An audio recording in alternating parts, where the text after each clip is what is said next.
हर उस व्यक्ति का हिसाब करेंगे जो हमारे पीठ पीछे षड्यंत्र रचे थे। हर उन व्यक्ति का हिसाब करेंगे जो हमारे पीठ पीछे षड्यंत्र रचे थे। जरा कामयाब तो होने दो मेरे दोस्त, जरा कामयाब तो होने दो मेरे दोस्त। हर उन व्यक्ति को अपनी अपनी औकात दिखाकर रहेंगे। नमस्कार दोस्तों, मैं अनिल कुमार आप लोगों को फिर से इस वीआईपी आर्ट क्लासेस में एक न्यू वीडियो था दोस्तों फिर से हार्दिक दिल से स्वागत करता हूं। तो दोस्तों आज जो देखिए चर्चा करने वाले क्या आई नहीं पद खंड के कवि जो है सूरदास जी जो क्या लिखा है पद लिखा है दोस्तों। आज इस पद के अंतर्गत जितना भी वस्तुनिष्ठ प्रश्न दोस्तों बना है आज उसी वस्तुनिष्ठ प्रश्न पर चर्चा करने वाला हूं।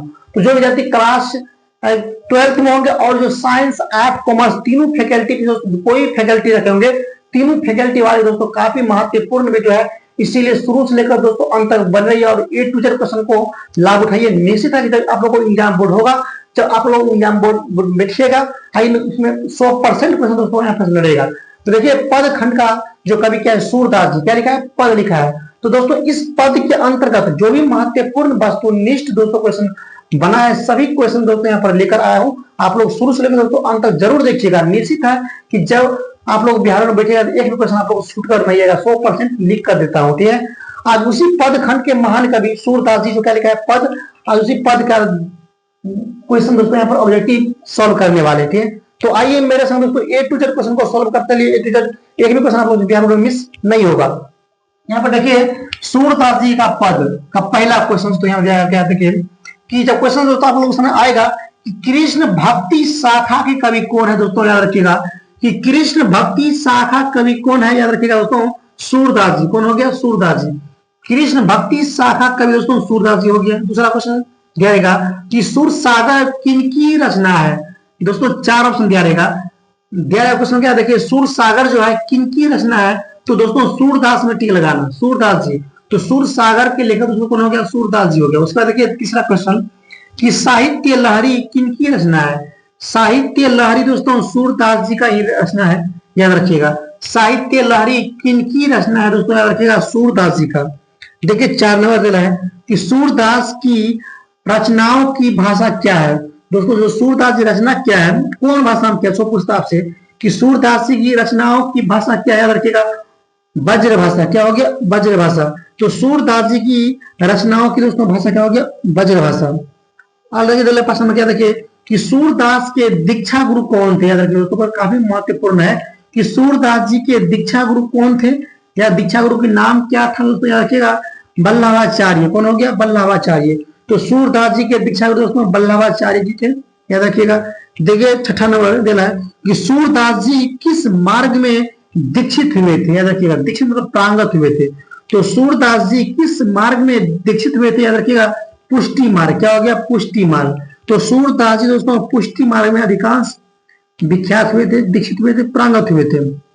साथ देखिए देना है कि बल्लभाचार्य से मिलने के पूर्व जो है सूरदास जी किस भाव के पद गाते थे, याद रखिएगा कि बल्लभाचार्य से मिलने के पूर्व सूरदास जी किस भाव के पद दोस्तों गाते थे, याद रखिएगा दैन्य पद। याद रखिएगा दोस्तों कौन पद दैन्य पद हो गया।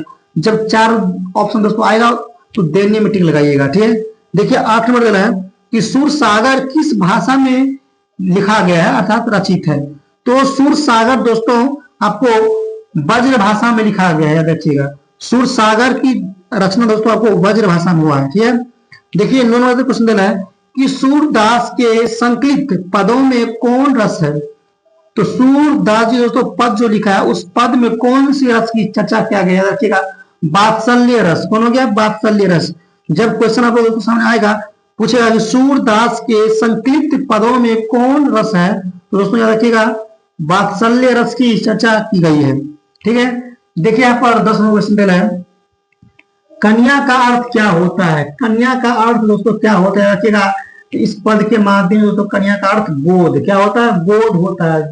जब क्वेश्चन दोस्तों आएगा तो गोद में टिक लगाइएगा। ठीक है, देखिए देना है 11 क्वेश्चन कि भगवान श्री कृष्ण किस कवि के पूज्य थे।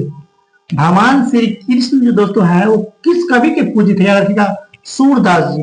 तो सूरदास जी के काफी महान पूज्य थे कौन भगवान श्री कृष्ण। सूरदास जी भगवान श्री कृष्ण को अत्यंत प्रेम अर्थात पूजा पाठ करते थे, याद रखिएगा। ठीक है, देखिए 12 क्वेश्चन क्या कि हिंदी साहित्य का सूर्य किसे कहा गया? ये क्वेश्चन दोस्तों एग्जाम बोर्ड में पूछा गया, काफी इंपॉर्टेंट और भी क्वेश्चन, इसको दिमाग में अच्छा से बैठा लीजिए कि हिंदी साहित्य का सूर्य किस कवि को कहा गया है? दोस्तों सूरदास जी को। किसे कहा गया है? सूरदास जी को। तो हिंदी साहित्य का कवि दोस्तों सूरदास जी को कहा गया है। ठीक है, देखिए 13 नंबर क्वेश्चन है कि सत्संग में किसकी अभिरुचि थी? सत्संग में किसकी अभिरुचि थी? रखिएगा सूरदास जी को। तो सूरदास जी को सत्संग से काफी लगाव था, क्या रखिएगा। अगला क्या रखिए 14 नंबर कि सूरदास जी जो है किस भाषा के प्रसिद्ध कवि थे? याद रखिए दोस्तों, सूरदास जी किस भाषा के सुप्रसिद्ध कवि माने जाते हैं? याद रखिएगा ब्रज भाषा। क्या हो गया? ब्रज भाषा। तो सूरदास जी दोस्तों ब्रज भाषा के सुप्रसिद्ध एवं महान कवि है। देखिए 15 नंबर कि सूरदास जी के जन्म हुआ था लगभग 1478 ईस्वी। याद रखिएगा दोस्तों, सूरदास जी का जन्म हुआ था लगभग 1478 में। उसके बाद सूरदास जी का दोस्तों निधन हुआ था, अर्थात मृत्यु हुआ था लगभग 1583 में। कब हुआ था? 1583। याद रखिएगा सूरदास जी के निधन हुआ था 1583 में लगभग में। याद रखिएगा। और देखिए दोस्तों यहाँ बताया कि जन्म स्थान, सूरदास जी के जन्म स्थान पर दोस्तों कहां पर? दिल्ली के निकट सिही नामक ग्राम पर है जन्म हुआ था। जब जन्म स्थान दोस्तों ऑब्जेक्टिव आएगा तो रखिएगा दिल्ली के निकट सिही नामक ग्राम में आइए जन्म हुआ था। किसका? सूरदास जी का।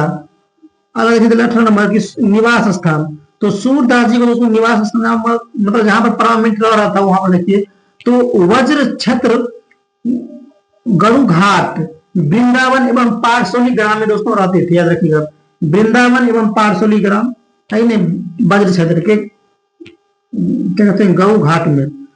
और देखिए कि अभिरुचि, तो सूरदास जी को दोस्तों क्या क्या चीज में अभिरुचि था? रखिएगा कि पर्यटन मतलब क्या होता है? घूमने फिरने में और सत्संग करने में, उसके बाद कृष्ण भक्ति करने में और वैराग्य रूप में। तो दोस्तों ये सब में काफी इसे अभिरुचि था, चॉइस था किसको? सूरदास जी को। जब पूछेगा कि सूरदास जी को अभिरुचि किन किन चीज में थे? रखिएगा पर्यटन करने में, सत्संग करने में, कृष्ण भक्ति करने में, वैराग्य करने में। ठीक है। और देखिए यहाँ पर कृष्ण जी का जो है मतलब सूरदास जी का जो है रचयिता अर्थात कृतियां, सूरदास जी को कितने कृतियां हैं? कौन कौन सी कृतियां हैं? देखिए सूरसागर। क्या नाम है? सूरसागर। तो सूरसागर सूरदास जी के दोस्तों कृति है। उसका देखिए साहित्य लहरी हो गया, उसके बाद राधा रथ केली हो गया, उसके बाद सुरसावली हो गया इत्यादि। दोस्तों इसी तरह से बहुत सारे रचनाएं किए हैं। तो दोस्तों इस ये क्या था आपको सूरदास जी के पद के अंतर्गत जितना भी वस्तुनिष्ठ दोस्तों प्रश्न था ऑब्जेक्टिव तौर पर सभी यहाँ पर करवा चुके हैं। जब आप लोग को एग्जाम बोर्ड में पूछेगा अच्छा से तैयारी करके जाइएगा दोस्तों, आपको एक भी क्वेश्चन छूट कर एग्जाम बोर्ड में नहीं आएगा। ठीक है, तो अच्छा से तैयारी करके ही जाना।